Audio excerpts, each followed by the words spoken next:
verset 11. Isaïe 62, le 11e verset, nous disons au nom de Jésus. Amen. Voici ce que l'Éternel proclame aux extrémités de la terre. Dites à la fille de Sion, voici ton sauveur arrive. Ici, on s'adresse seulement aux filles de où? De où? De Sion. Voici le salaire est avec lui. Dans le salaire, na salaire. Et quoi? Et les rétributions les précèdent. Et les rétributions les précèdent. Alléluia. J'aime ça. Acclamons Jésus. D'autres versets, on va lire ça après. Amen. Alléluia. Amen. Alléluia. Amen. Alléluia. Amen. Amen. Père Dieu, notre Dieu, na wendre cher oyo par l'huile d'onction. Merci notre Dieu pour cet instrument.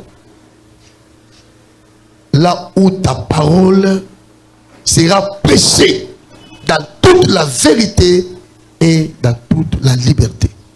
Je déclare que l'onction, la puissance du Saint-Esprit accompagne cet instrument. Moment où tu as la Bible pour prêcher la parole, bah amba za la sauver.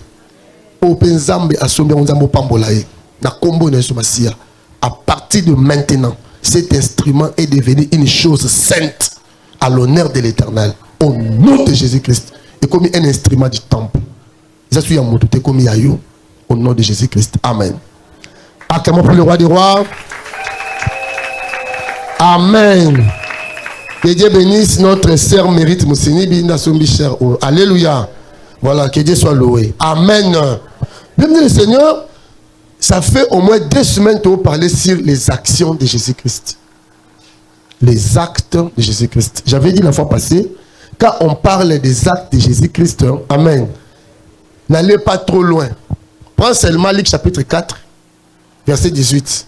Amen. Il dit, l'Esprit du Seigneur est sur moi, car il m'a oint, amen, pour proclamer la bonne nouvelle aux pauvres. Amen. Pour guérir ceux qui ont des cœurs brisés. Amen. Alléluia. Afin que les aveugles de Bassanini basoient vie. Pour rendre libres les opprimés. Alléluia. Pour libérer les captifs et publier quoi? Une année de grâce. Il est écrit Jésus allait de lieu à lieu, guérissait des malades et il faisait du bien aux gens. Donc les actions du Christ, c'est la délivrance, c'est la guérison. Alléluia. Amen. C'est aussi publier une année de grâce. J'avais dit la grâce englobe tout. Et tu es monté. Alléluia. Parce que tout ce qui a biki na malade des angolo ensemble. Dans la foi chrétienne, dans la doctrine. Amen. Attends mutu akabelinga indaku il y a $60,000, il y a $600,000 ngana loba. Non loba te que motema malamu na ande pesi yango. Loba na pesi yango. Amen. Pourquoi? Parce qu'un chrétien, amen, au cœur il y a christianisme, tu le bats toujours, alléluia, tout ce que Moutouazan nango, n'a sali. Même bana, ils ont fruit, il y a amour, il y a moi, c'est la moralité. C'est Dieu qui donne. Hein? Attends, Moutouakabeli Nambo, on le battait aux amours à papa, là, je n'ai pas chrétien. C'est Dieu qui m'a donné. Est-ce que tu le Seigneur? Donc, amen. Dans l'église, les faux personnes n'existent pas. Tout ce que nous avons, ils ont voulu ensemble. Nini nazana yango euti nanzambete. Oza eza maile babuko tanga te zangolo nzambe. O batanga koleka yo bazana oyo za nangote. Na koloba c'est par la grâce de Dieu indego, c'est par la grâce de Dieu que je suis ce que je suis. Est-ce qu'on peut acclamer le Seigneur? Alléluia. Amen. La grâce englobe tout. Son réobot est émergé. Il y a ceux qui prêchent plus que moi. Il y a ceux qui ont l'onction plus que moi. Et c'est la grâce de Dieu. Amen. Est-ce qu'on peut appeler le pasteur la grâce de Dieu? Acclamons Jésus pour sa grâce. Gloire à Dieu. En tout cas, n'a senti niveau la parole ne rebote mati. J'ai reçu les appels de partout. Amen. Non, le coup me sont pas ensemble. Il y a les hommes de Dieu dans l'église d'Awa. Il y a les hommes de Dieu. Ils ont des titres, docteur, pasteur, archi, quadra, bishop. Alléluia. So bachena Joël Okokate. Donc toujours la première école théologique, c'est le pied d'un père. Un rebelle a qui soba. Je vous le dis. Surtout le papa à Nyotanga, pasteur André, il y a la main de Dieu. Pasteur Philippe, il y a la puissance. Pasteur Rigobert, il y a ACK. Non, c'est pas ça. Tu n'as pas de place. Maintenant, tu parles comme qui? Parce que Pierre Balobi, toi aussi, tu parles comme cet homme. Un fils doit parler comme qui? Son père. Qui peut m'balinga bon mabicho na Isaac ba Corbina ba légorer ça qui est ma tata. Mais gloire à Dieu, Nicolas moi le qui ça il musu bateité. Binobo de la Zoé. Amen. On va prêcher sur Zoé. Là, on va prêcher encore avec quelques fils au bataille na ninoté. Amen. Gloire à Dieu, ça n'a causé et posé aucun problème. C'est ça la maturité. Bon papa, Batubaza 5 Batubaza 8. Il y a 5 personnes. Bon, allez.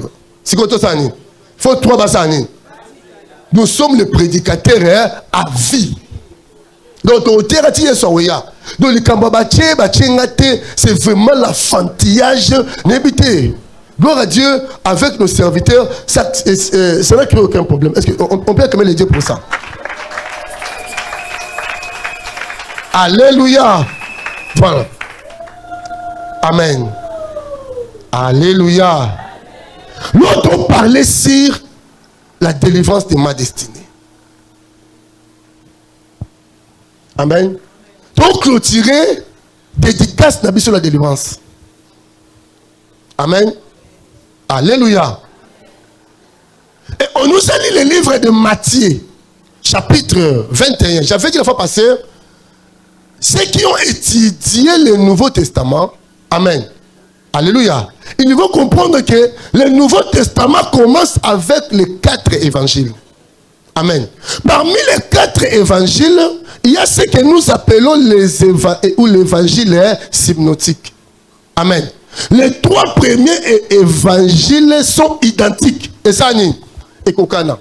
Ensuite, nous avons l'évangile johannique ou johannique. C'est Jean.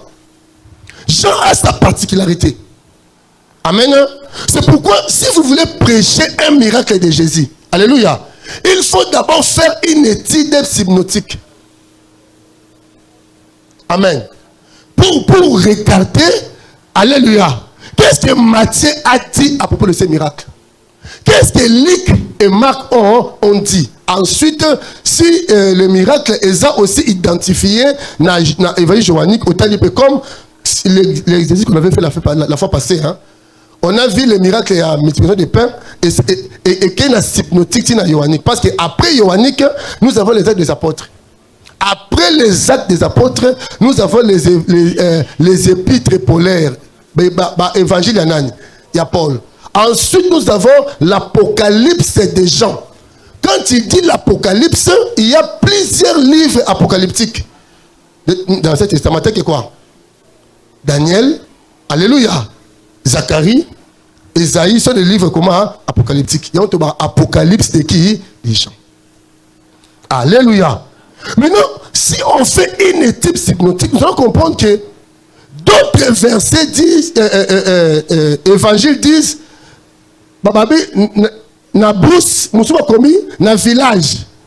Mais non, na savane, nous na village. Mais attention, Matthieu a une particularité. Allez au village. J'aime ça, soulignez le mot village. Amen. Allez au village. Amen. Vous allez trouver une ânesse attachée. Alléluia. Allez et détachez l'ânesse. Si on vous demande, vous allez dire, le maître en a besoin. Qui peut crier après le pasteur Olivier, le maître en a besoin. c'est qu'ici, on avait 2 maîtres. Il y avait premier maître, les propriétaires de cet anneau. Alléluia. Amen.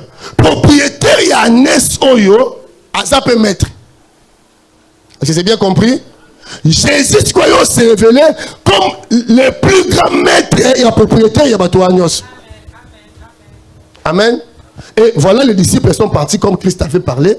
Et ils ont aussi rencontré l'obstacle. Voilà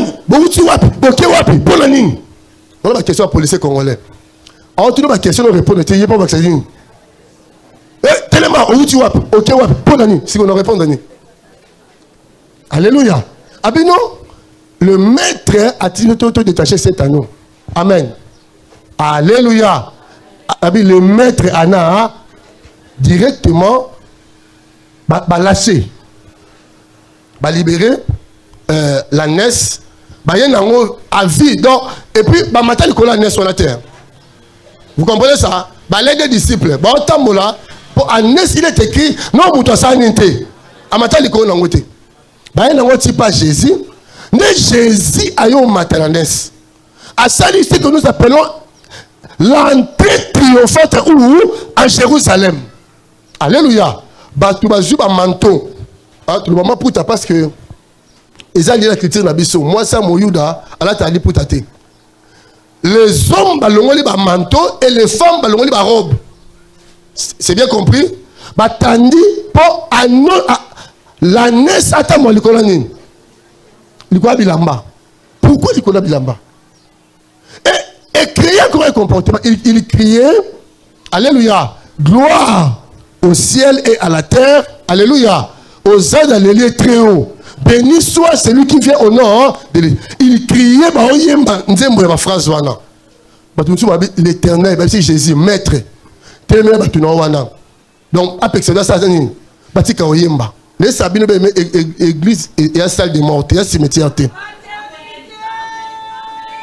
Amen. Jésus aimait les cris. J'aime la réponse de Jésus. Abiboué. Ceux qui m'abanga, ceux qui m'aboyi ko yemba. Nini yemba? Mabanga ko yemba. Là ici, Jésus a offert la prêche, mon sous. Alléluia. Et c'est ainsi que Christ a eu ça là, à Jérusalem. J'aime ça. C'est par là, professeur Jérusalem. Abi, sachez-le bien que. Nous sommes entourés. Oh, tika la pierre, c'est pierre. Il y a un autre monde là, on a vu ça dans la 70 ans, général, ça tombe temple. Et on voit ça aussi dans la dispersion des juifs dans le monde. Tout le monde en 1946, Bazongi, et 48, indépendance. Et on voit les lots, Israël entouré par ses ennemis. Jésus va en jour. Alléluia. C'est parce que Christ a côté la Katanini et à Jérusalem. Nous payons le lot au côté spirituellement l'année 2026. Là, il a acclamé le roi des rois. Qui a poussé le cri de joie à l'éternel. Amen. Et voilà, bien le Seigneur, la première des choses, nous allons écrire que cette année ou cette annonce, ça dépend du verset d'autant, Luc chapitre 9, anneau. Cette année, bien-aimé, avait un problème. Amen. Cette année avait ce qu'on appelle l'esprit de barricade spirituelle. Écrivez ça, c'est très important. Tout le temps, brièvement. Un esprit de barricade spirituelle. Alléluia. Qu'est-ce que nous appelons barricade spirituelle? Amen. Alléluia. L'esprit des barricades spirituelles, c'est d'abord une personne. On peut parler les hommes aussi. Amen. Toute personne ou tout obstacle qui s'oppose à votre épanouissement constitue ce que nous appelons l'esprit des barricades.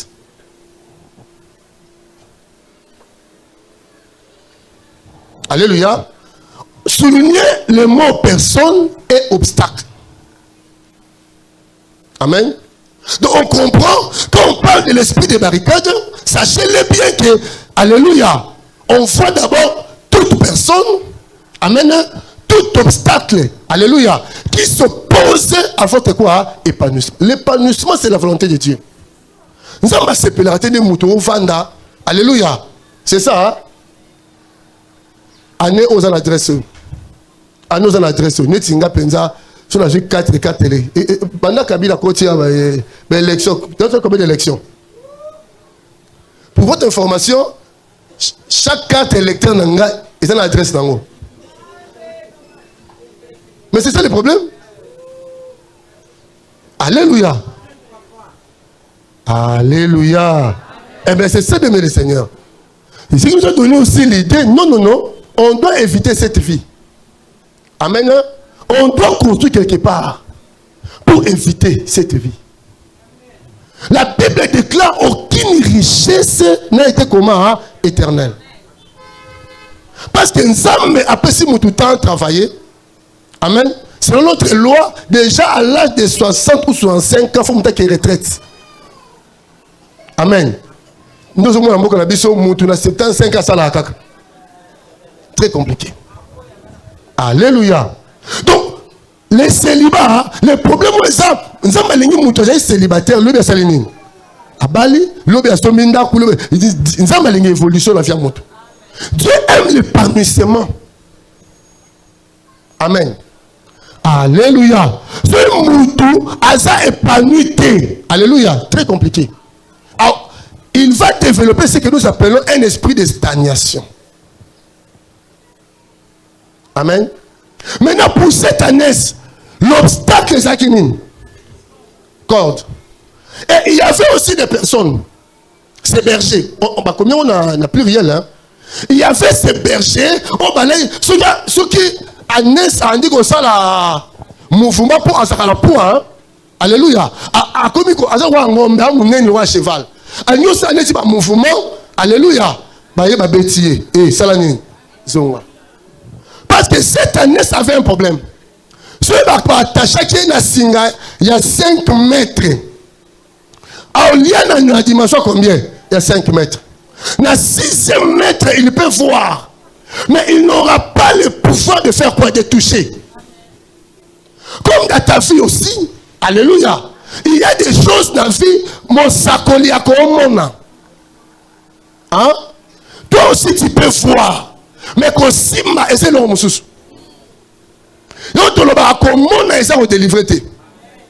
On peut t'annoncer au recouvre. Ce qui est esprit de mort, tu vas mourir. Parce qu'on a vu, mais on n'a pas ôté. Un esprit à célibat, ça fait 4 ans, même si on n'est pas célibat. Mais si c'est quoi, mon sanité. Voir, et c'est l'homme sous. Alléluia. Longtemps, on croyait que ce une a prophété du Cameroun de Camboussili. Non, par là, tu comprends que la prophétie est très importante. Moi aussi, votre pasteur, je prophétise. Hein? Grâce à Sakola. Alléluia. Mais on doit comprendre que la prophétie, c'est un examen. Quand on parle tout au Nigeria, il prêchait un jour à Lobin. La prophétie, c'est un examen. Tous les prophètes, c'est les réunions. La prophétie. Non, mais c'est la vérité. La prophétie, c'est un examen. Alléluia. On te dit, aux malaria 3 plus. Mais maintenant, il faut pas sa prescription médicale. Ou soit au côté de la schéma qui pour la guérison, on met les 21 qui n'a 3 forts. C'est ça, non? Le moutou, après, on a saigné à Biki. Mais quoi, ça moutou, ça malaria, ça l'est l'autre. D'ailleurs, ceux qui ont super qui cité, comme matin, le moutou. Après quoi, ça l'est? À Koufi, il y a l'examen, c'est là où les chrétiens, pour s'assembler là, l'église en église, montagne sur montagne, en cherchant la prophétie. Un chrétien né de nouveau à quoi la prophétie. D'ailleurs, dans cette dispensation, tout le monde peut prophétiser. Nous sommes une église où on s'embaloba chaque jour. Chaque fois. C'est un gaz à herbe mardi. C'est une auto yamba. Nous avons une intercession. Chaque mardi, tu as la prophétie dans l'église. Oui. Ma culte n'a pas de soir. Tu as là, un message de tu as un vendredi. C'est ça? Bato yimo ina kacha nini? Ya cercle. Nan neko nzamba zui, alléluia, ayete, azaka église te. Jouka ne ba ciblé bali aye. Ba longoli la presse anan. Et mais c'est ça le diable. Faute de pas. Les gens croient que c'est ça dit mais loulou, l'église et après tu as mon elongina et ba mon ngate oh papa. Et moi okufa to kunda yo to teya. Et mais c'est ça l'église continue. D'ailleurs, liwa pour l'église a excuse te. Jésus dit laissez le mort faire fasse quoi? Attends maman langa koufi na tchena mo gana yo teya. Moi langa liboso koufi na kanya na mo gana yo teya. Et excuse te. Et l'autre. D'ailleurs, pour nous c'est une porte au monde ensemble. Nous ne sommes pas les païens. Nous sommes des chrétiens. Est-ce que vous pouvez avancer? Poussons les cris de joie l'éternel. N'ayez pas de bonheur pour la Jésus. Alléluia. Donc, voilà le Seigneur, c'est ton voyer des choses, comme toi aussi dans ta vie. Il y a des choses que tu vois, mais tu ne touches pas. Il y a des choses que les pasteurs voient pour toi, mais tu ne touches pas. Il y a des choses que les prophètes voient. La prophétesse voit aussi des choses claires et nettes. Mais pourquoi je suis maté bien qu'un zamba le singa. Il y a un obstacle. Il y a une barricade spirituelle contre des spirituels. Regarde ta vie. Bon, ça là, l'espérance à 5 ans passés. J'entends 2005, l'an 2020, 2026. Évoluer l'année. Tu as combien? Tu as dit 10 ans. On la compte à combien? Non, il y a des choses. Dans le bâtiment Réhobot, tout ça, le christianisme est responsable. Nous sommes une église où le pasteur a l'ingaraté, va dépendre de naïe. Na paix Sarabatou, Matéya, va comprendre la vie spirituelle. On sera capable de bitumana yo moko. Ce que le kelio no yo lukabiso. C'est ça notre église. C'est ce que nous appelons le christianisme. Donc dans ma vie, il y a des codes. Alléluia. Et quand il y a des choses que moi je vois, non, mon âme. Mais non, sanité. Nous aussi battre. Pourquoi? Il y a un obstacle. Donc dans sa victime, il y a barricade spirituelle. Alléluia. Pour cette année, à part cet obstacle, il y avait aussi les hommes. Parce que Jésus voyait déjà que c'est ok. Si on vous demande, vous allez dire le maître Anna. Donc Jésus savait que c'est Agnès Oyo Azaki, Agnès sauvage était. Azaki Agnès à domicile. Hein? Quand on dit sauvage, c'est que Anova Nawapi Nazamba. Quand on dit à domicile, c'est pas colonaïe. Alléluia. Et quand on va y aller, Agnès attaché, oui, l'obstacle, ils ont aussi vu les hommes. Et il y avait les gens qui ont veillé dans la situation où tu peux s'annuiter. Et changer. C'est comme aussi ta vie bien-aimée. Il y a des gens dans le Banabatou. Et l'autre, il n'y a pas mal à les a raté. Là, on voit qui papier. Quand on a victime, on voit papier. Et quoi, il y a un moment où ce qu'on c'était éclatant. C'est un salini. Akati yango. Non. Moutou akati. Mais si on est quoi, il y a un moment où on peut salini. Donc, comment on était quoi, ou soit moutou akati, tout on peut salini ekati. Situation sont traversées que le bac a été. Bon, et ça l'a n'a bon, et ça a bon été. On a la fête au force ça. Oh, il faut forcer tes. Mon qui l'a forcé tes. Ah, mon qui l'a fatigué. Il y a fait la doctrine. Voici, babi, depuis le temps de Jean-Baptiste jusqu'à nos jours, le homme ne sait comment. Et ce sont les violents, frère. Mon qui l'a pas bon, à force à la violence. Bon, Kanyinga il a s'opposé. Bon, Telemelinga la koisi bino. Bon, non bon de la mutumo la comme na Yesu. Batunyo so bana okanga fina yo bakwei. Oyo bana oteme la robot bakwei pona kokwea lisusu.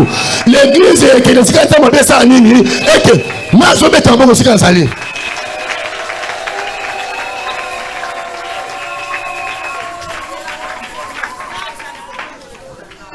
La vie faut forcer vie. Hein? Ce sont les violents qui s'en emparent.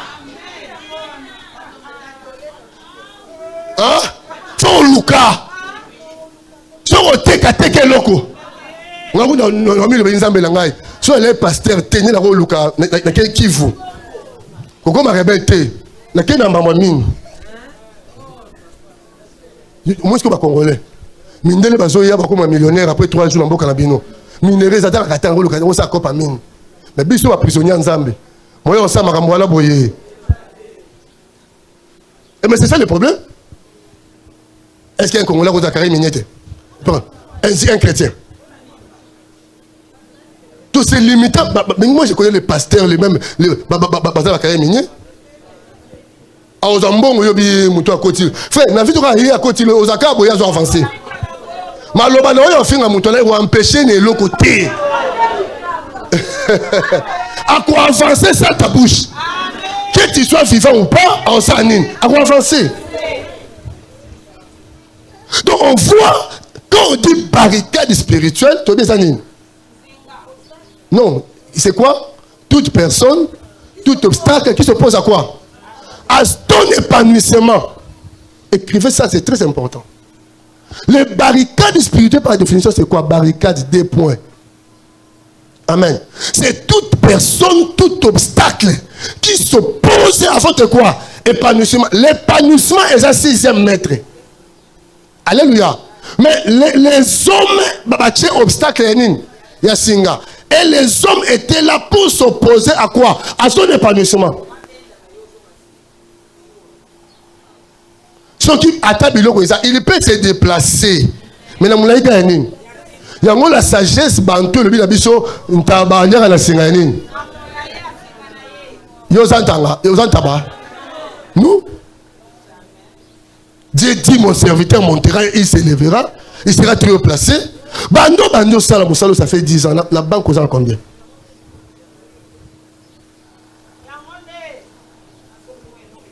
Donc pour ça ka bané siranete et moto qui teno HNC. Donc il ne wapi toza wapi. Depuis bayo pese la yo masanga ya prédot. Hein, bosombini. Incapable de se mettre aiguille. Et vous comprenez, même la facture du bas dans la monarchie, lampe tempête. Il y a $5 au sombaté. Mais moi, j'ai fait ça dans ma famille. Mon bali a ensemble la moto à $25,000. À l'époque, l'autre a $200,000. Moi, on paie $100,000 à l'Ibalaté. C'est qu'il y a un problème. Alléluia.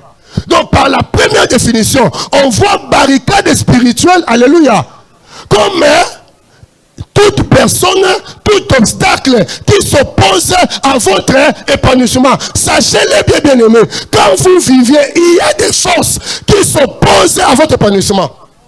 Combien de fois côté ambassade, visa? Mais il y a un problème. La façon chef Ali n'a pas considéré. D'ailleurs, faut que tu joigne. Pourquoi même ces ennemis sont faveur? C'est qu'il y a des cordes spirituels, il y a aussi des hommes qui s'opposent. Frère, l'homme opposant à Okoya. Il y a des ça, il y a des ça. Opposant à Okoya. Oh, le malacombo la Yesu. Oh, l'unioso. À s'opposer à l'épanouissement langai. Obstacle nyoso. Oh, il était le melangai. Lelo. Ekweya ezika. Poussons le cri de joie.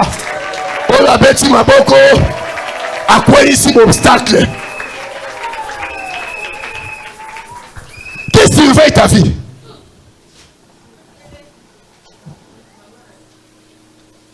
Amen. Deuxième définition des barricades. Amen. On parle de barricades comme une clôture spirituelle. Amen. Alléluia. Qui impose l'esprit de statico. Excusez le mot statico. Donc, Moutou Oyo, Azap, Nakati, il y a barricade spirituelle, bah, il y a clôture spirituelle. Et il y a une loi dans cette clôture. L'esprit de quoi? De statico. Au monde, année sur, bah, année na bah, année, quand on vit comment? Mais c'est pas normal. Mais c'est pas normal. Comment vous avez travaillé pendant 15 ans? Mais incapable, et on a un lot qui coûte à 20 000 $. Mais c'est pas normal. Frère, l'abondance, c'est la masse au tongi. L'abondance, c'est un make-up. D'ailleurs, ils ont tenté au défi. Et c'est un yote. L'abondance, c'est un câble au défi. Et un tenté au défi. C'est pas ça l'abondance. Ça, c'est sauver les apparences. Moutou, et si 23h, il y a qui est là.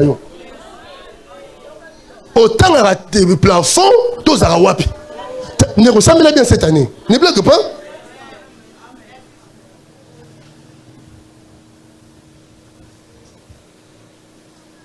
Alléluia.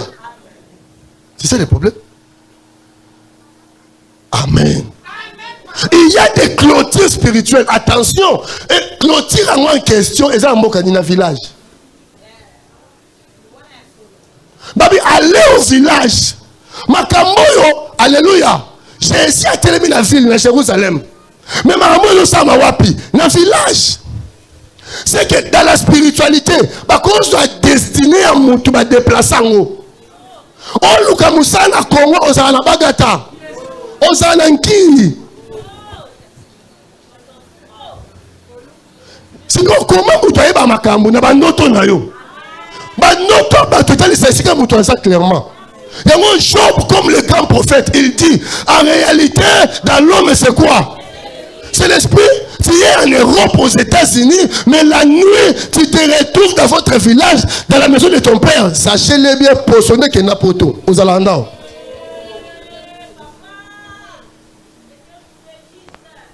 Nous sommes en Hollande. On a fait une émission avec Maman Betty. Pasteur Olivier. Ah, ma beauté, c'est le roi de Yébaïnayo. Nabi, Wana, ils ont marque déposée à Robot. Donc, on a mis ce plutôt ça là. Nous prêchons, comme la Bible dit, la parole de Dieu, c'est quoi? C'est la prophétie par excellence. C'est ça, c'est la prophétie sur le Banzam. Ah, man, qui on est athée. Et ça vrai, et ça comment? Oui et amen. C'est la vérité. Abi pasteur, na l'autre il on se connaît qui cause. Différence entre douche na qui cause. Douche c'est ça pendant tous les alliés plafond ratanda. Qui cause ça na balabala. Et so chocolat, mutu libanda maman. Na full pa mutu. Abi et puis aoyo ka mutu ganga ndu na matembele ngai yango eleki. Na bi azana biswawa. Aka pe kuna kanka moi la cirage. Après qui milangi clair moi la yave. Mais on loba yana biswa ça la wapi.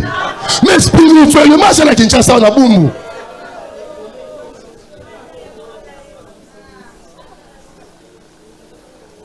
Namato, il y a mon pesant. Au moins, en Europe, 15 ans en Europe, Moukande Zate.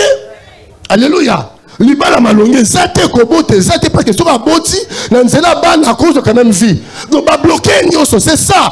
Bien qu'à ça, les États-Unis, en Europe, mais on vit dans une parcelle. On lui impose la loi de quoi? Des statico. Quand on est statico, Mambo Salinini est élément. Il n'y a pas d'évolution.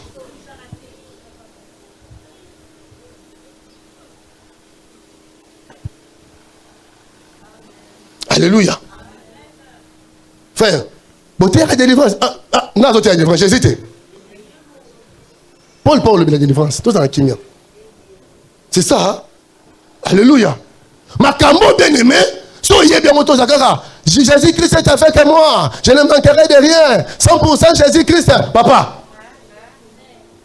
Il faut comprendre aussi la profondeur. Quand l'évangile est même moi qui vous prêche, on croyait que ce bouton aimé Jésus est tombé sili. Mais non, comme on moutou, à ancien, ton bon délai à quoi il n'y a pas de ancien. Il y a qui a monté dans la 3 maisons. Mais on prie quelque part, un pasteur, 25 ans de ministère, à quoi moi, c'est un bouton sur la portugais, je suis un pasteur. Mais je l'ai fait bien aimé, 25 ans de ministère. C'est là que le ministère d'Angaï. Donc, les gens ont 70 d'âge. Mais moi, c'est mon en portugais. Pasteur Ngouye, c'est. Délivrance, c'est tout papa. Papa, j'ai peut-être bien portugais. Bonjour, bon dia. Bon dia quoi? C'est que la bonne moto, ça l'unité. C'est que spirituellement, à la moi, si beaucoup portugaise, le portugais n'a pas tout. Je vous dis, un pasteur, 25 ans de ministère. Mais il y a un homme de Dieu, c'est la porte, il y a l'église, moi, je vais aller l'église. Dans la naïe, il y a un jour, je vais inviter dans le séminaire. Abi Marie de nuit, à Zoye, 10 ans. Pendant ces 10 ans. Mais à terme, la chère, nous avons un pasteur à porte, pousse, à comment livrer, tout ça. Amen. Abi Marie de nuit, à Zoye pendant 10 ans. Dans le ministère apôtre. Frère, parole, papa n'a pas. Moi, je lui ai mis mon bébé dans l'eau. Alléluia. Et au moins, la pasteur, infidélité notoire. Ce n'est pas lui. Il a besoin d'imposer cette vie. Je crois qu'on a délivrance, fidèle à sa femme, on dit maté. Le loco, comment est-ce que moi, c'est naïe. Et le bâtard Mukanza. Alléluia. Donc, Makamboyo, tu es traînaillot, le mal sur le côté. Je suis pasteur responsable. Makonyato film et qui va robiner, mais qui va robiner là yo. Papa, blablabla avec le diable. Vous avez ça Jésus. Faut comment la personne bilou sur mon kili. Non, banga yo. Pose ancien. Pose enseignant de là. Eh mais ne blague pas. Alléluia. On voit te mêler leur vie et c'est la clôture spirituelle. Même ça a l'air plusieurs années.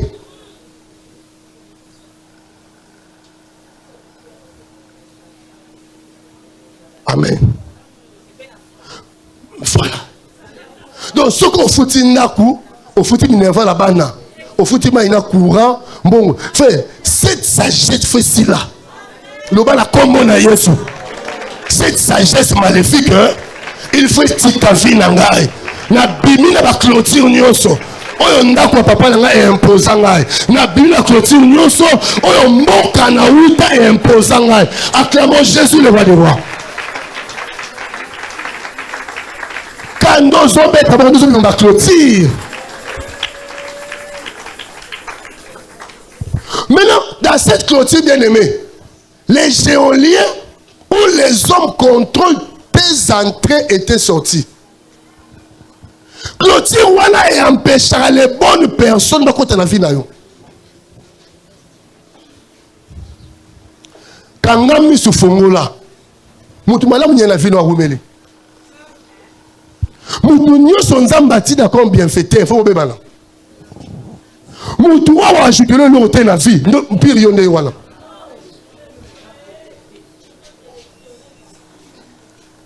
Amen. Wapi ba Abner, on va jouer David, bon mais il va jouer un année, il y a Saoul pas comme un roi. Où sont des rites dans le chemin na yo? Où mais mon anzela, il n'avait pas encore écouté en ligne, na Boaz. Bazo bimpikunia, bimpukunia.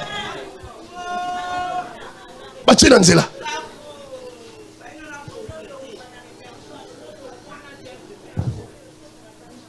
Mon balu akoya balu apese sengo la vienne yene olingate. Ah non sentir bolingote, on sentir bolingote nini.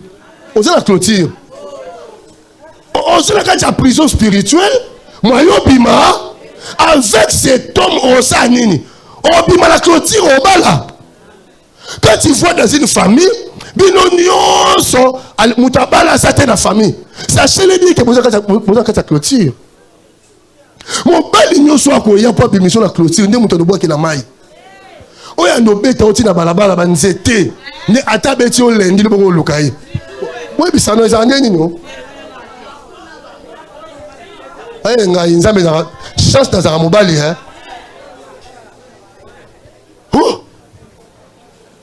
donc obeti nga ba mi babanga o fini mama na ngalo bi o fini ya ah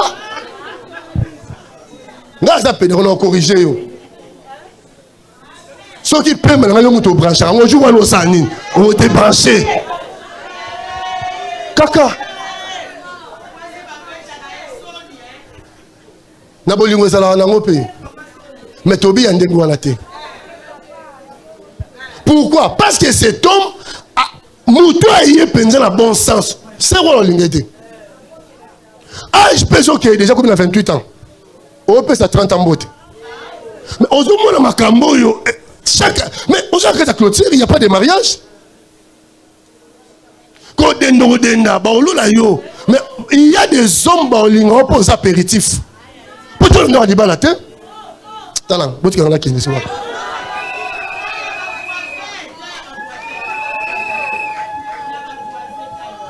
Naza mobile, qu'est-ce que tu dois te croire? Bah tu ne sais pas quand on a penser solo. Il y a beaucoup de goûter laissés. Mais les hommes sont comme ça. Mobile, il y a des hommes qui sont à craquer au penza. On dit moi tu c'est dans mouton autre machine hein. Même quand on goûte à tikio hein. Oh c'est un bébé je suis liné. Et si alors ben le bien de sauter. Non, pas au nom de Jésus. Le problème est ça d'abord. Aneso Azaina Bilaka Nzambe. Azaina promesse Nzambe. Qu'est-ce qui se passe? La nuit a volé sa destinée. Amen. La nuit a volé sa. Mais lisez Zacharie 9:9. Amen. Fille de Sion, réjouissez-vous. Soyez dans l'élégance. Voici votre roi. Amen. Il vient, il est juste, il est bon, il est comme ça. Alléluia. Montez sur quoi? Sur une ânesse. Donc cette ânesse était prophétique. Ah, c'est une prophétie, frère Zacharie. Hein? Mais prophétie, les colons naïe. Mais aussi longtemps, bah délivrer, il était bah délié singate. Moi, y a bima, c'est comme ta fille aussi. Il y a des prophéties, on a caillé. Au comment. Aussi longtemps, on s'est attaché.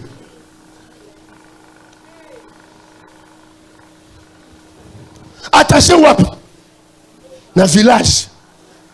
Village de la maison de quoi? Bah, colon a ende bakangi. Clôturé, barricadé, fermé. Afin que rien ne change à son égard. Et l'eau est changé. C'est ça le diable. Frère, encore je peux Moussala. Moutoua, à notre tambour, n'est-ce pas, Sianine? Il y a clôture. Il y a attachement. Il y a obstacle bachelier. Bon, on peut sur Moussala malamoye. Bah, foulio moli mo makangu ne ko loger. Soko lingi au loger. Talent. Il y a un général qui m'a dit ceci. Habite dans la vie, ce qui nous a élevé yo.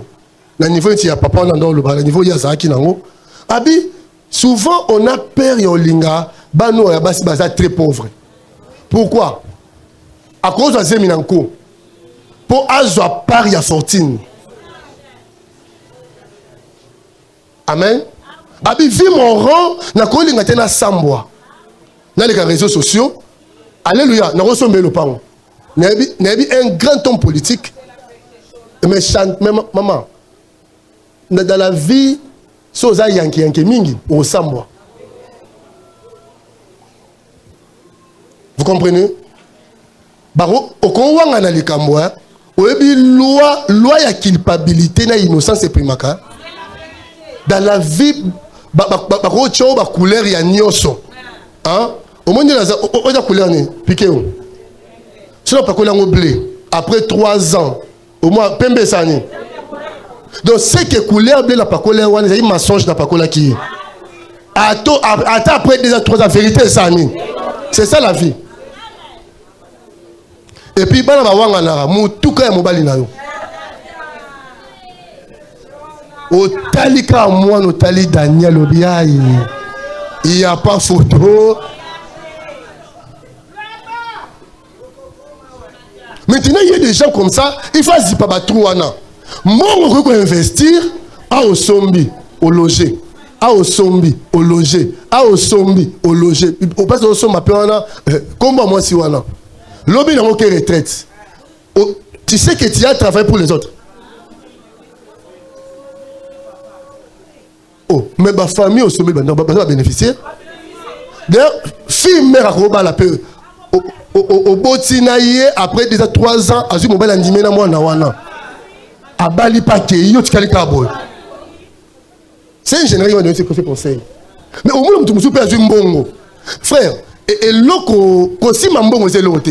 Dans la spiritualité, investir et saler l'ango. C'est qui est très important. Par contre, si tu penses ça là, mais tu as dépense moko. Mais ce bébé, si tu as touché à $1,500, on dit maté. Tu es malade moko et sera 30% de salaire. Tu es dans un régime moko, il faut pas se mettre à créer, il faut mourir, il faut sucre, tout ça. Et ils ont un pourcentage de salaire. Alors, côté tout ça, au monde que on travaille plusieurs années, on travaille de l'autre. Ce sont des signes que tu as clôturé. Au pénis à la maison de mon père. Jésus doit poser mon village. Aller au village. Donc, il y a des gens basés dans le village, mais ils ont les promesses de Dieu. Amen. Et une nouvelle expression de Bango. Hein? Prophétie Kokisama. C'est ça. Hein? Voici ton roi. Et monter sur quoi? Sur une ânesse. Ce qui peut la Bible, l'interprétation Zacharie 9:9 exactement. Donc, à ce qui est un ânesse prophétique, comme toi aussi, vous allez prophétiser ensemble. Zamba yebio, alléluia, a peso bisako, mais what accomplissement. Ce que la peso, tout mon esprit de mort, la même bouton au moni c'est accueil. Parce que le professeur Mbongo, voilà le carreau, si côté que ça l'a atteint.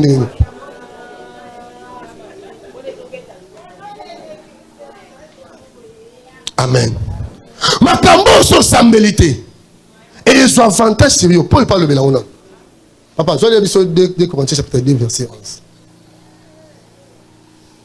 Ma cambo, nous reste que Paul a occupé des églises. Nous sommes édifiés essentiellement de qui? Des apôtres. Voilà comment maintenant Paul a édifié l'église sur ma cambo. 2 Corinthiens chapitre 2, verset.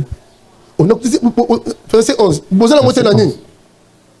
Oui, afin de ne pas laisser à Satan l'avantage sur nous. Pour te dire que la Satan tenait avantage, c'est quoi? Frère, Paul a au moins dans ma Bible, au terre, autant dans la Bible, tu ne comprends pas la parole. Et ça, Corinthiens. Ah, Paul, a été une église à Nîmes. D'accord. Ah, Paul a terminé la chair. Ah, l'église à Corinthe. Il dit, Paul, l'église à Corinthe. Nous avons la Bible. Enfin, que quoi? Afin de ne pas laisser à Satan l'avantage sur nous. Pour te dire que la Satan a avantage, c'est quoi? Sur nous. Continue. Car nous n'ignorons pas ses desseins. Donc, soit ignorer ma plan n'a été, ma dessein n'a été. Donc, tu es belé dans l'ignorance. Les gens croient que sur le quand il dit ça, tu adores le diable. Ignorer ces choses, et le but est longé. Ignorer ces choses, et c'est quoi? L'avantage, c'est quoi? Mais l'église, c'est combien de pasteurs comme Makambo va bien côté?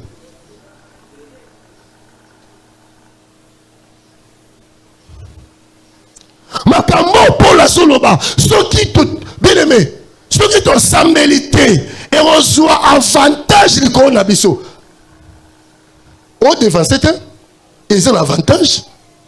Ton ignorance, frère, le monde des ténèbres, hein? Alléluia, baro peso musala moko ils aura autant.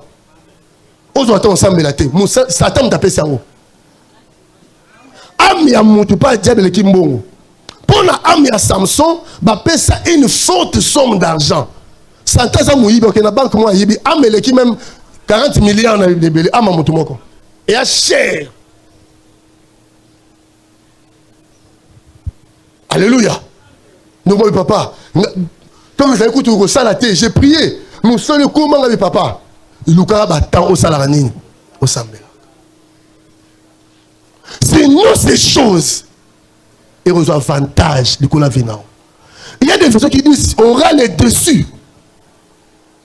Le diable aura les dessus sur toi. Pourquoi? Parce Parce que ceux qui ont ignoré ces projets, diable les a année à année, on va la vie moko. Au moins, en tout cas, attention de changer. Allah est mouille dans comme PMB. Changement ça et moi. Non. Et là, on va changer notre calendrier. Au long du calendrier 2025 ou 2025. Où est le changement? Pourquoi veut que les autres tout changent? Pourquoi pas toi? Le problème est un village. Tu es dans quel village et qui t'a attaché? Qui veille sur toi? Tu es dans quelle parcelle? C'est la parcelle de qui? Quand nous sommes à $10,000 ou si maratena yo, ato salindengenin, soka kopa 200. C'est ça la vie. Moutarosa boité la vie. Bita beaucoup de la combo na Yesu. Na sokwa isa. Ba obstacle nous sont maléfiques. Ba barricade nous sont maléfiques. Ba clôture nous sont. Oh ba cha am na ngai. Na béni physiquement, na béni spirituellement. Acclamons Jésus. Poussons le cri de joie. Quand je prêche ces choses, mais on fait comprendre de l'église, nous avons deux mondes. Le monde physique et le monde spirituel. Makamoto oloba et ça m'a plus dans le monde spirituel. Au bas là déjà. Mais au l'autre cause pas la bino. Ndaku na bino l'autre wana eza parcelle maléfique bachang. Vous comprenez ça? Alléluia. Au l'autre a toujours aux un village. Même si moko po kenanante. Je connais un frère ici à l'église. À l'autre mboka papa bango azo décrit mboka ndeza papa le dit exactement.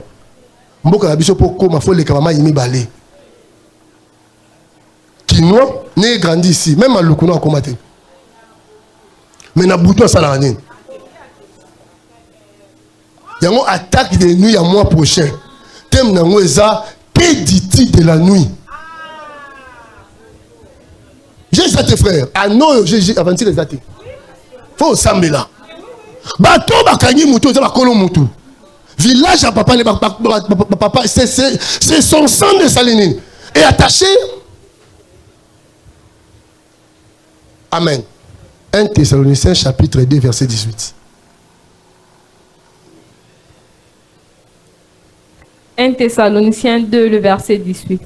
Aussi voulions-nous aller vers vous, du moins moi Paul, une et même 2 fois.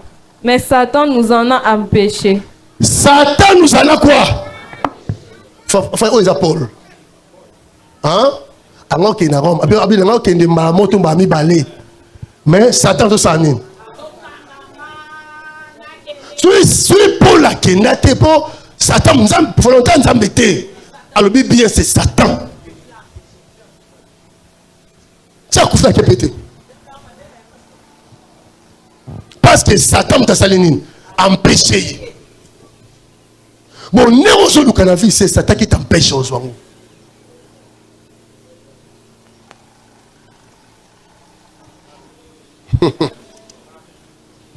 Pasteur, moi, je vois des débats sur le combat spirituel. Nabimi, c'est ce qu'on va faire. C'est pour eux, ça va verser la délivrance dans la nouvelle alliance. Dans quel évangile Jésus m'a dit au bas. Est-ce qu'on a Paul habité? Vous avez raison. Maliboso na vie na non, je vais sans raison. Maliboso na nali boso cher. Il y a des choses qui m'ont été commis. Alléluia. Alléluia. On peut te laisser travailler. On peut te laisser marier, même voyager. Mais spirituellement, on s'attache. Aussi longtemps, on s'est détaché que vous allez vivre les staticos.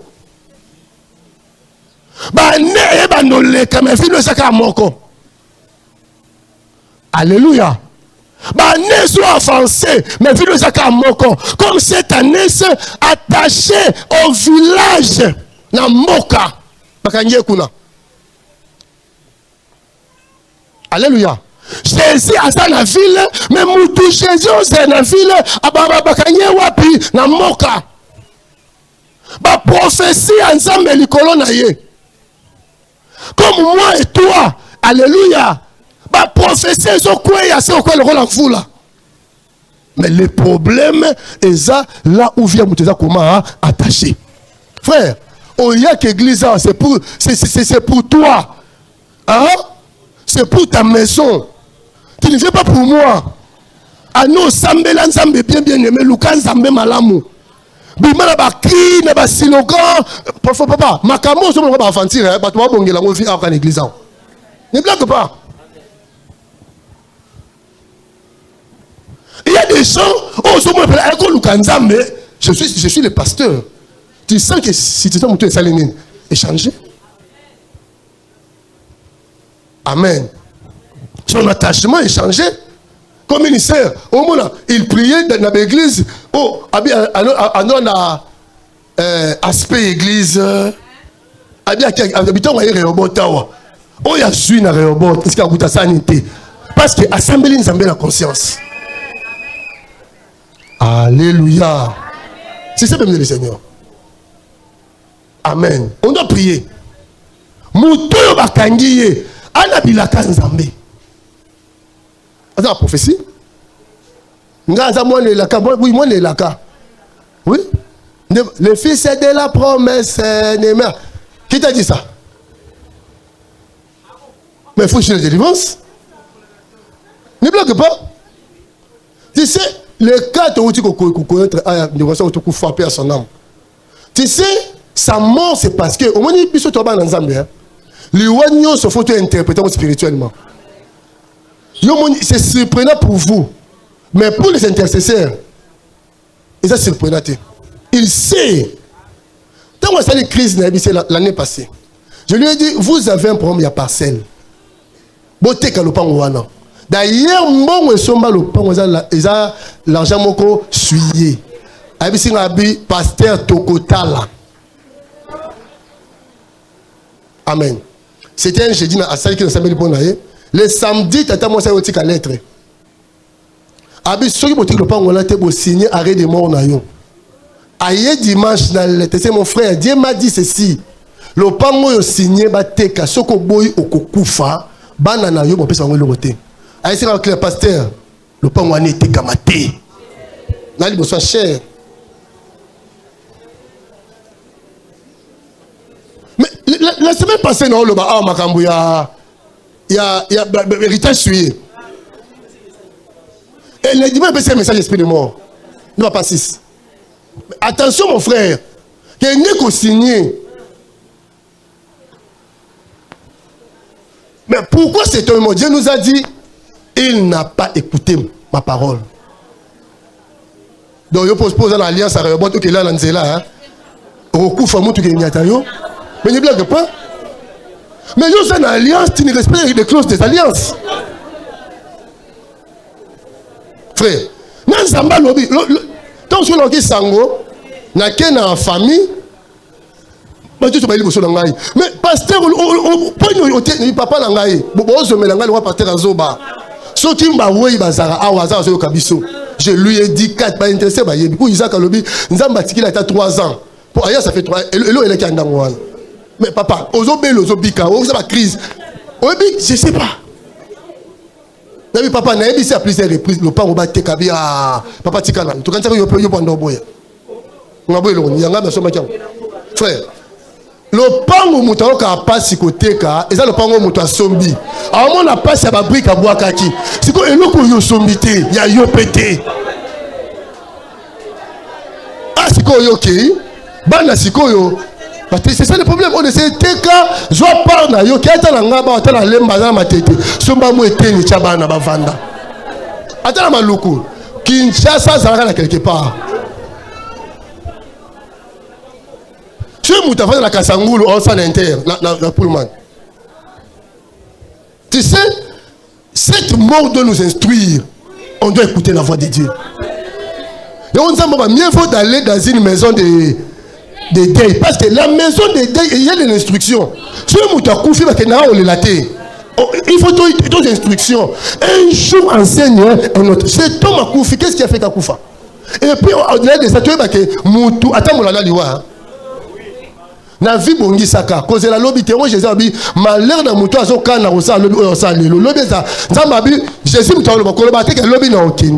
Le bas, c'est une zamba saline. C'est ça la doctrine. Parce que yo zana binemia ba, tu veux que mutane nemia kota lola te. Ba te ya biso mabe. On nous a prêché L'issou Mozaka Moroni, comment on dit? Voilà l'issou église de réveil. Et ceux qui ont le cœur pire, car ils verront qui? Si ton cœur n'est pas pire. Donc les autres sont ticaliés, ils veulent qu'on soit hernios. Ne blague pas, frère. Bongi sana motulelo. Bongi sana nzela na auto. Frère, clé ya mort na séjour de Moïse pas un nani, il y a ceux qui a signé au salinine. Pour la biche église, Apocalypse 14, 13, dit errez dès en présent, les morts en Christ. Ils se reposent de leurs travaux. Car leurs œuvres, nous sommes tous tout ça, il y a action. On peut plairer parce que comme Jésus lui-même a plairé. Les scolaires, ils sont montés. Ne bloque pas faire mon côté à une église. Lui, de quoi ça n'a pas, c'est pas pourquoi? Parce que il n'a pas compris jusqu'à la fin. Non, mon amour, monté à ma casse pour été. Vous te payez Joël Luboya Kanda. Abi passe ma beaucoup dans Roya Matin à monter. Mais oui. Mais c'est ça. Mais toi, dans l'alliance, tu as la photo, tu as Akan Koufi. Qu'est-ce qui a fait Akan Koufa? Pour assimiler les choses comment, hein? Et puis, autre chose, si vous avez une église, tu vas avoir un bord. Il faut que vous la mettez dans la bidon. Tu vas acclamer votre femme.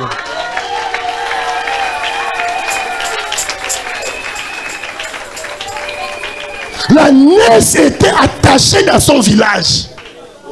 Mais tout le monde dans la voisine a ami. Et ça, c'est et le maman France, c'est ça l'allergie. T'as la bite tout, mais ça maquilla. Frère, si on mouton dans la famille, on a respecté. La banelle phase. Si on mouton dans la famille, on a respecté. Ata sali katelaye. Ata mouton sakanete.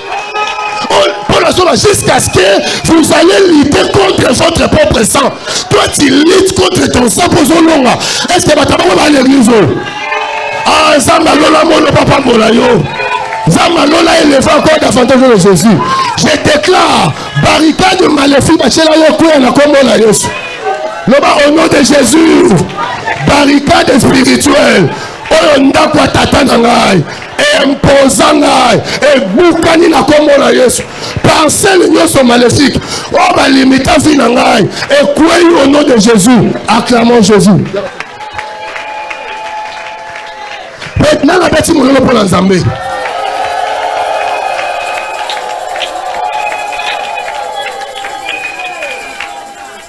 Quoi, frère? Ah non, pourquoi, mais ce qu'on a noté? Le problème est ça, Jésus a l'obage. Jésus a la ligne. Jésus n'est pas le but détaché. On a détaché au nom de Jésus. On a détaché la commune à Jésus. On a détaché. Nous avons déjà dans le village, vers la ville. Ce qui est passé, tous acquis dans le village, cette année, tu as compté dans la ville. Wapi Moutou a continué dans la ville. Wapi Moutou a continué dans la ville. C'est pour vivre la prophétie de Dieu. C'est pour voir la main de Dieu. C'est pour voir le signe de l'Éternel. Qui peut crier le signe de l'Éternel? J'annonce à quelqu'un, j'ai dit au nom de Jésus, ça c'est l'année de l'incident de l'Éternel. Ça c'est l'année de l'accomplissement des prophéties. Tu le verras, je dis bien, tu vas les toucher et tu vas les palper.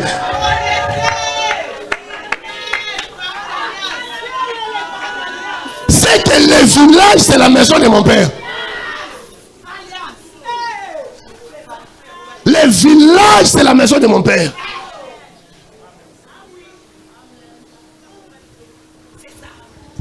Et c'est ce que bakanga batu. Tane bobala bino nyonso. Mais na ba noto soloti. Non ba sala mboka. Non ba na poto. Non ba na Kinshasa bo tanda kubo. C'est que nakuwana eza clôture bakanga bino bo évoluer te. Batika bobala na moyi na butu bakanga bino. Osa marier les jours. Mais la nuit ça célibataire parce que là je me suis pas bino.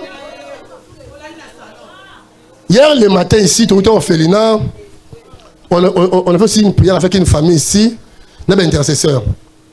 La zone du moutier, la zone du la prière, papa Mousse, tu fais tout ça vers 20h aussi à l'église. Si on est dans la moto, on a des motos, on a bien. Akitinga, ami pasteur Olivier, bonjour, ami bonjour. Oui, puis qu'on là pour la 2019. Quand tu peux faire un message, Azana Marie de nuit et Marie de nuit au Mondélé. Abi pasteur, oui, puis que depuis ça a lelo Marie de nuit au Mondélé, comment il a pensé boy. Mais église, on quand tu as prié au sein de la chaudière, n'abi papa.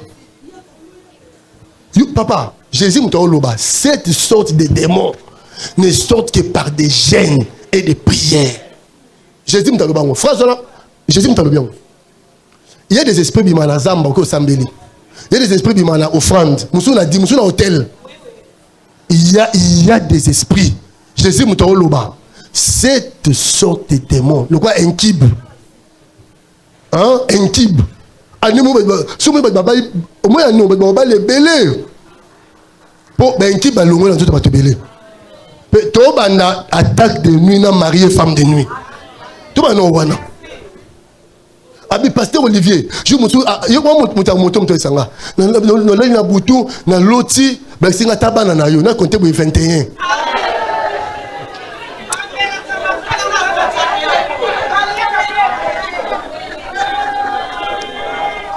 Alobi, tu vas tourner. C'est quoi yo? Nani, moment ba wata boy, o ta moi si pelenda. Surtout au moment mais comment Moutouana na Congo, na Kinshasa, na Moutouana na Congo, Babala na Baobota, puis Babala 21. Abi pasteur Olivier, nous moninga awa, na za studio na bapesa na mona na bar. Nebisi yaka abi papa na oya. Nabi venu, au moment que otiki makambo sa nini. Écola. Depuis 2019, on a tiré l'eau. Voilà, c'est ça les chrétiens. S'il y a les gens tétis, et c'est pas chrétien. Beaucoup de la prière, mon la prière, babengi et puis mon témoigner qu'il y a une prière avant pour moi, mon toilette était lobby. Mais tout le monde a moto penza, ok, fait samedi, dimanche je prière. Nabitumbo Salango. Tende konsa, c'est quoi ça encore? Est-ce que yo peut nous moto qui m'a prié mercredi pour beaucoup talana, un groupe à WhatsApp, de botanga la 6e. Nga jour anniversaire na mon na boya même gâteau hein. J'étais en prière. Quand tu dis là jour anniversaire, na matanga badali c'est l'habitat anniversaire mais on rend des visites à pour faire maman. Nana kuna la souffler exacté la exacté. Je dois prier. Bah moi les hommes maintenant monsieur doit changer. Mais je dois prier. Et Dieu m'a répondu la nuit. Oh, non, ce anniversaire, je vois là, l'église orientée. Tandis qu'un musulman, n'a qu'à avion s'il vous plaît. Atali air, en looking na boussole, et si ka Omar Eza, c'est Omar Nini, mosquée d'Omar Eza. Azi tapi na avion à Sambeli. Mais si ma ange, je me sens quel chrétien déjà attaque comme moi Jésus depuis le de Kinshasa. Un musulman bien aimé, 12 heures et coquille, azu bis à Tchepembeni, à Kiti, azu tapi, à Otala Moïse Sambela Nzambenaï. Et tous les musulmans la carte à Moutou Kabao Kodo compagnie. Chrétien ne soit sur Moussala à Kimi Nzambe. Tu vois, Moussala, moi Moussala. Photo, Nicolas, photo. Frère, est-ce que nous n'avons pas tout le monde? Le roi, Bazala, il a mis sauté. Dans quel sens? Maté, beaucoup de robot. Depuis na bota moi, non la posta moi na ngate. Ata moi te. Na yibi tumba na sala nango. Na yibi tumba na ngai. Je ne peux jamais, je dis jamais poster mes enfants.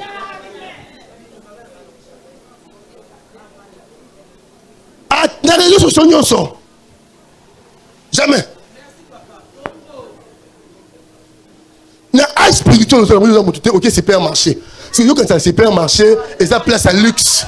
Et ça, Wenze. Eh, Nzambe, Tobotama Congo. Et ça, bilo quoi 1000 francs, tes maman. Bima, na bamoka, moucho, au monde, on va bien à Wenze, ni à un supermarché. T'es Congo, ne savent pas ma bé.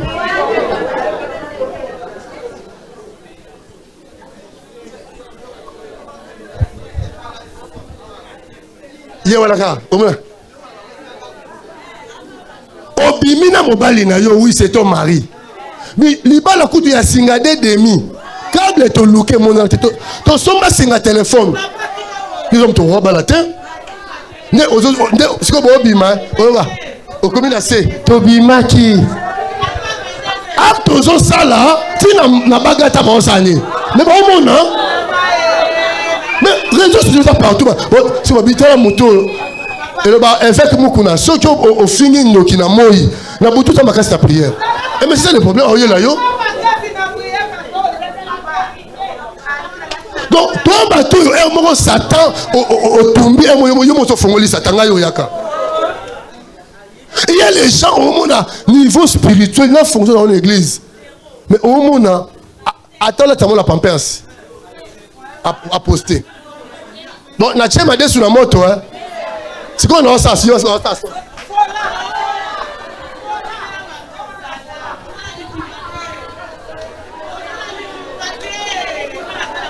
un chrétien qui vit bon côté. Un chrétien qui vit bon côté. Un chrétien positionne ailleurs, partout bailler bakaté.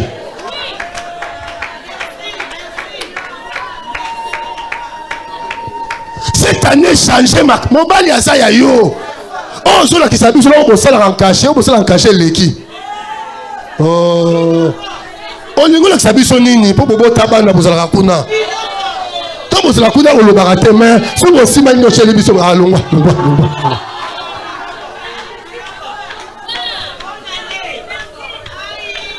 peut pas vivre selon les trains de ce monde. Quand le monde écrit Matalana, un chrétien cause en route. On en est lourd, t'es mon matin, aujourd'hui. Est-ce que tu peux me laisser avancer? Poussons les cris de joie à l'Éternel. Betamololo. Le bas lélon a béni au nom de Jésus. Le bas 3 fois détaché au nom de Jésus. Détaché au nom de Jésus. Détaché au nom de Jésus. Les lois un jour on va se au nom de Jésus. Nous sommes les premiers. Je prophétise pour ce mois. Avant les 5, nous allons répondre au nom de Jésus. Avant les 15, on met un cri de joie au nom de Jésus. Je déclare, mois de février, et ça moyen de délivrance, et ça moyen conquête, et ça moyen élévation, et ça moyen succès, et ça moyen percée, et ça moyen grandeur. On dit non, je crois la parole. Ozaki dans le village, tu as quitté le village. Non, j'annonce ton déplacement. J'annonce le déménagement. Nabil Lelo, yes, on mataliko na yo. Ah, bakanyom, on attend Jésus. Le ba on est saison à Jésus.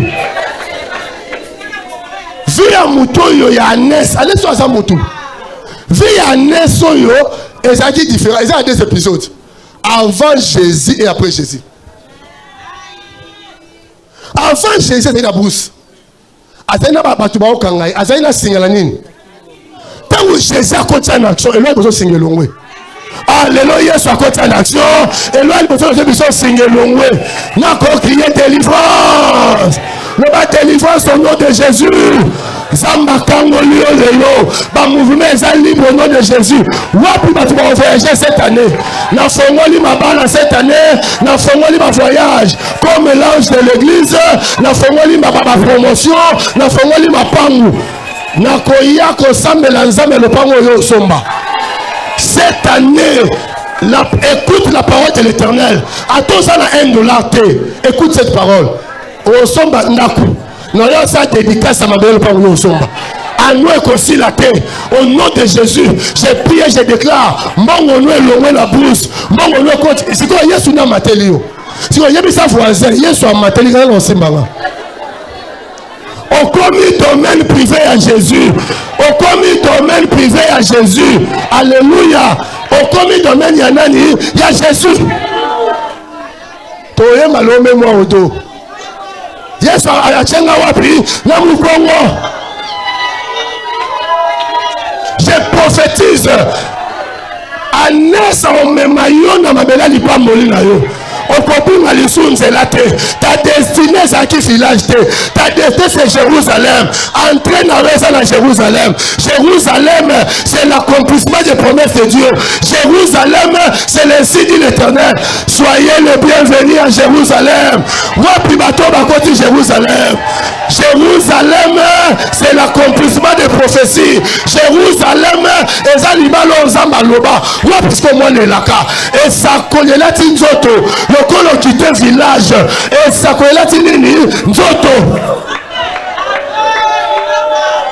Ah, il y a des voisins. 2026. Aujourd'hui, on va mettre 2026. So moninga la otamula. Talanga bien. Yes, et ça moutouma matelinga. Moto ya matili kolonanga. Il s'appelle le roi des rois, le vainqueur de Golgotha, le chapiteau, le général de 7 étoiles. Il est le roi des rois. Okoko mesika nzamba lobi okoma. Comment moto nzamba lobi okoma? Nabiti arrivera. So suka ananzela. Cet anneau okoma tina suka. Suma suka konanzela. Cet anneau quitté. Loba je sors inego. Je sors de la maison de mon père. Toi. Ça tapage pour la Jésus. C'est ça la dédicace. Banyoko yomingo ezata nzambe. Babundiso yomingo ezata nzambe. Nzambe satelemi na vie na yo. Nzambe atelemi na libota na yo. Ano batalo bien, cher sorcier, bino boloka reobot, wana bino mibale. La repentance ou la mort, la repentance, surtout bon repentance on le la yo. Et à bato mususu. Plutôt le cri de joie toi avancer. Beta mololo. Plutôt le cri de joie.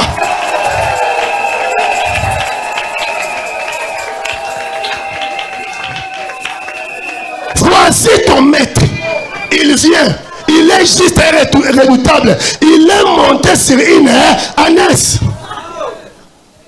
Zacharie mon aïe bien, Esaïe mon aïe bien. Alléluia. Ah, Zacharie a mon agneau sauté. Parce que nous prophétisons en quoi? En partie, et nous prêchons comment? En partie. Partie à Zacharie. Seulement, il est montré quoi sur une ânesse. Mais Esaïe 71 a mati avec des choses, avec les salaires et la rétribution. Alors, les salaires et la rétribution. Les salaires et la rétribution. Wapi batwasa ila nzambe na wapi bango.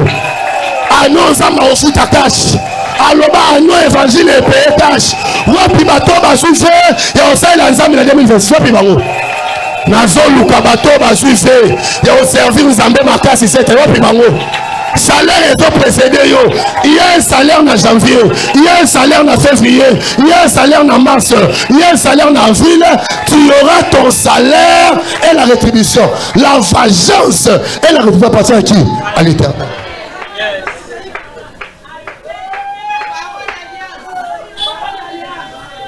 Papa, il y a pas maté. Vendredi, elle a mis son lit pas. Le lot, elle a salaire. Qui a droit au salaire? C'est lui qui sait. Elle a morbi au pambo la bâtiment au salaire là yé. Ce qui est salité est à l'io. Quand on a tout dans la tête, on a mon échoni. Mais la pambo la bâtiment. Salaire là où on paie son salaire. C'est pas pasteur Olivier. Moi, je suis tabi longaï dans sa langue. Langaï n'a plus notre salaire ensemble. Ano bindeko salaire ensemble. Toute bénédiction où ils sont liés na travail. Ano nous avons personne. Tant matina na ânesse, on a un salaire. C'est que ça Issachar. Alléluia. Amen. Na bénédiction ya Issachar babi azanan. Azan. Alléluia. Non non. Babi azan o alala nanini. Na ba étable. Oh. Alléluia. Issachar aza ânesse o alala nini na ba étable. Amen. Étable, c'est quoi? Étable, c'est la maison des animaux. Hein? Alléluia. Et Babi, tiens sur l'étable, c'est pour écouter quoi? Les bêlements des animaux. Et bêlements, c'est sur les cris. C'est que le plus grand Issachar, c'est Jésus. Alléluia. La bergerie, c'est la maison des animaux. Tant que Jésus a une bergerie, il doit écouter quoi? Les cris des animaux. Les cris des animaux, c'est la prière des saints. Cette année, ma prière nous a marié au capot salut. Alléluia. Babi, ensuite, amen. Il penche sa coupe. Puis à son charge. Tant qu'on a su charge, alléluia. Il faut même la destination. C'est que Jésus montait sur la NES, c'est la NES qui est montée sur la NES. Agnès a apporté Nani, Agnès. Il vient avec les salaires pour payer à chacun. Et à yon côté son année, Jésus a année. Jésus a année. Oh, Azané. Parce qu'il est venu pour faire quoi? Publier quoi? La grâce de Jésus. C'est lui l'année. Une année à combien de mois? Et Jésus avait combien de disciples? C'est que Jésus, alléluia, à sa année, on est la 12 disciples. L'habité aux abénis, na moi Thomas, na moi, et moi, Judas, pardon, voilà moi Pierre. Alléluia. Cette année, ça va pas mal. Aïe, RCLK. Tu seras béni. À nous, yo muta aussi moi zate.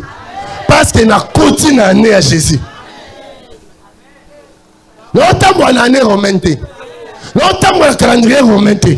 Notamment en année à Jésus. Non, a une des grâces. Maintenant, Jésus t'a en quota, tu succès. Batouabi, maître, réponds tes serviteurs. Dans ce qui c'est. Je sais si bon, Bible. Et quand vous dites, bateau, Bassani, Batika Okanga. Batika Okanga, pourquoi? La Bible déclare pousser les cris de joie à l'éternel. Dieu aime les cris de joie. Mais c'est biblique. Tous qui na centre beaucoup de formation. Aucun maquillé la rose quoi. Qui nous qui à la baba. Bando qui va le barater. Occultiste. Pas d'accord. Biso photo crier. Un jour Jésus prêchait, une maman Gandhi et pas maman. Ma belle, c'est ça. Maintenant, Jésus ici, sur le mystère des pierres et le mystère des briques.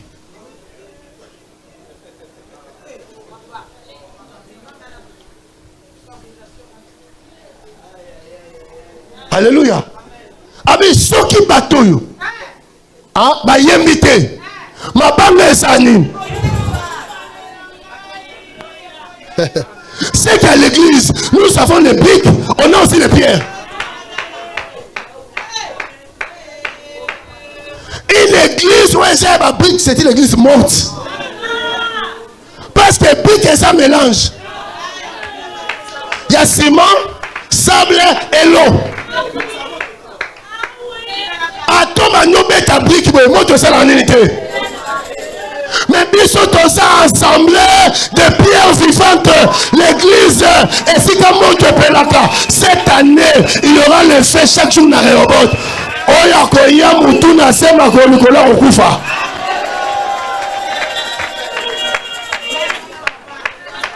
Alléluia. Ça c'est l'année de Pierre. Pierre ça l'a créé pour adorer. Les briques sont là pour observer. Cette année bien aimée, quand la fabrication va tout. Brique ça balobati. on a ça qui brûle. On a sa brique en composition, il y a ciment, il y a l'eau, il y a sable. Original les pierre. Basala libanga te. Véritable libanga yesu muta salango. Donc on a mutabuka libanga la mino. Oya on me kochona muno. Mino bukana. J'ai prié, je décrète. Je déclare, je décrète. Cette année aux alibanga mutabuka azate. Yesu atonga église Nicolas il a briqué. Église n'a jamais bâti Nicolas brique. Or brique, il faut que l'union la notion en brique. Puis monter à brique à tout de Babel. C'est que les briques, ce sont les paroles des hommes. Brique et ça Aaron Aïr. Aussi maillot moi ma saba tu vas nini mais que Luka libanga osala nini surtout fandi Luka libanga il y aura la victoire. Oh la pierre dont je parle c'est Jésus. Où sont les pierres de Rehoboth? Où sont les pierres de Rehoboth? Où sont les pierres? Zamba Salon libanga. Tu es les rockmen, tu es les rock de ta famille. Osa libanga o babuka kate babomakate utile à son maître. Cette année tout le monde a dirigé. Ça les lanza me pose à pierre. En Rehoboth, je ne vois aucun brique. Non, on ah, je suis heureux. Pourquoi comme ils sont briquetés? C'est tout le monde. Non, ça, t'es pour le bain. Non, c'est Kasanani. Brique. La tiki n'a pas à faire. Asanani. Alléluia. Biso toi bâton, c'était bête la caquée. Aussi na 16h, na 16h15 na rote ya nzamba pambola bino. Obundisi na 20h, na 22h na sambeli. Batango na sala papa, ça peut l'église. Cette année mutarosi moazate, annonce à intouchable, inébranlable. Ndakuno mutarosi mangote. Beta liko finapi total yo. C'est que la pierre, c'est aussi la maison des diamants. Ah, il m'a dit au téléma. Agneau, ça les lance à meilleur moko. Moutou influencé au thé, bon, qui sont ciment.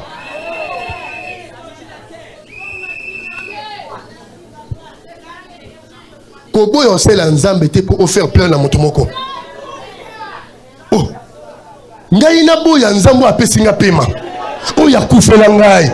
Na bo yon se le po yo mama wano lobi na ngai. Oh pia nga combien? Ana ko ba yosu nani loba.